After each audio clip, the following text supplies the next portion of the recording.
You used a good word. I think they're very connected. They play great team basketball on both ends of the floor. They clearly have a style that they want to play offensively and defensively, and 1 through 15 they play it well. Why do you think these type of players fit well into that system? Well, first of all, they're good players, and they've got multiple guys on this team that could very well or have been all-stars.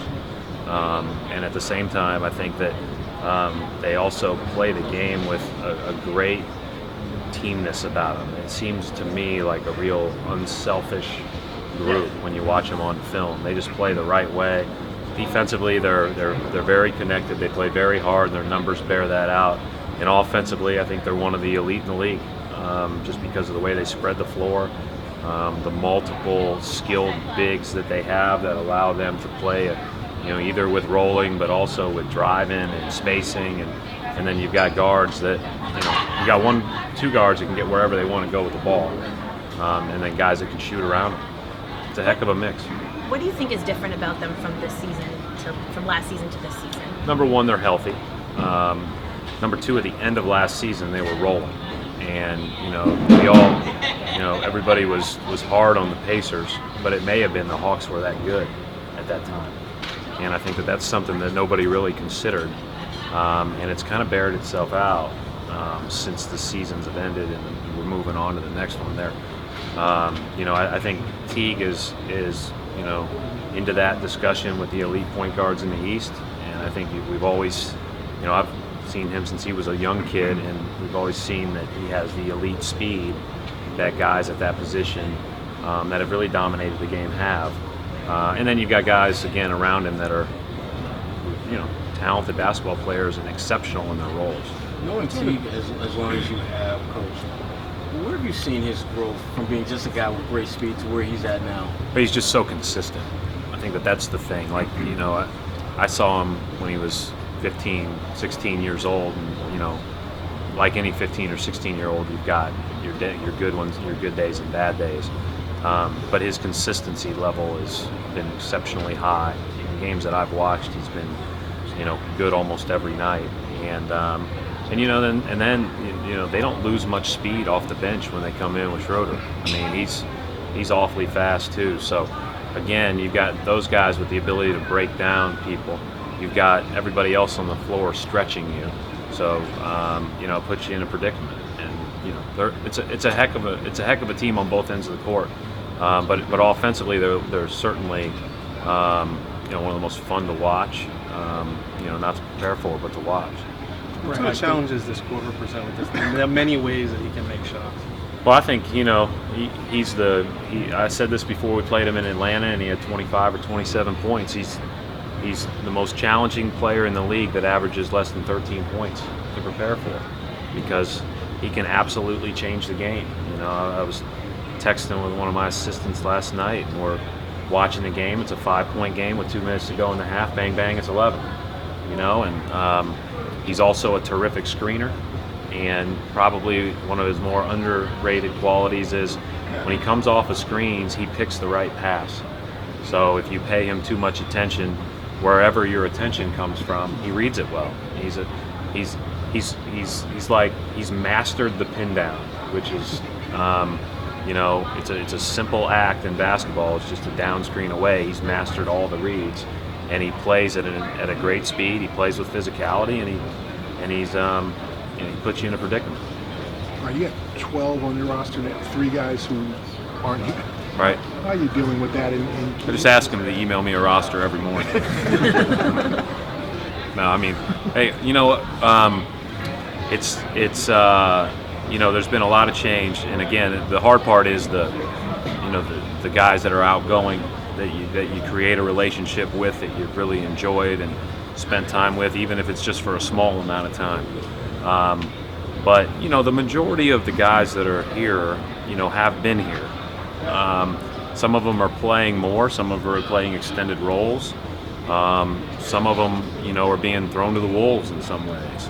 But I think that, I think we're, I feel good about, how our guys know what they need to do to compete on both ends of the court. Now, being able to do it against one of the best teams in the NBA, we'll find out. We'll find out. But you know, we've had a lot of change, but you know, I do think that, you know, certainly that change seems to be winding down as far as the number of moves and all of those things, and I feel like I feel good about moving forward with this group, and we talked a little bit about that this morning as a team, you know, being, you know, just trying to be staying in the moment, being as good as we can be at the things we can control. You talked the other night about Marcus' impact in the game, kind of beyond the stat line. How have you seen him grow in the couple months that he's been here? Well, I'd love for him to grow, but no, he's been he's obviously shooting the ball well. He's got just a great way about him, and you know, I like the impact he brings to us off the bench, because I think he can spark a game.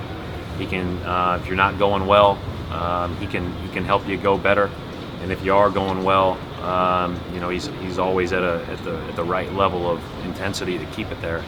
So you know, he's done a lot of good things. I think he's got a long way to go. I think he's working on things. You know, we had a long talk today as a staff, and you know, we all want these guys to all be able to do things that, you know, the Teagues and the Corbers and those guys do on an every night basis. And you know, I think that's part of the process, is we all want it sped up as much as possible, but all of them are getting better, and you know, Marcus is embracing that challenge of getting better. What are you looking to see out of Zeller as the season continues? Just continue to be a great presence for us defensively. I think he's added to our team in that way, and I don't know that I would have said that when we first got him here. I think he's really gotten better on the defensive end of the floor. In fairness to him, he's played in 3 different systems in 3 years for 3 different coaches. And then offensively, we need to continue to get him in position to score off rolls, but also you know, against Brooklyn, he helped us he's helped stabilize us with his post scoring. And there's going to be matchups where we have to take advantage of that, and he just needs to get a little bit more comfortable being a guy that, you know, we're trying to go to, and that's probably a little unique for him as his role in the NBA. Right. Your conversation with Jameer, how did that go in terms of, because I mean, he knew kind of what was the writing on the wall. So I obviously he's got a lot going on. The fact that he's been in 3 different places in 4 weeks, so it's been just text exchange since last night.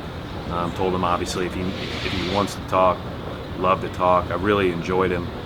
He was great on text, and he's a professional. He's a professional guy, and you know, I think that you know, certainly we wish him well.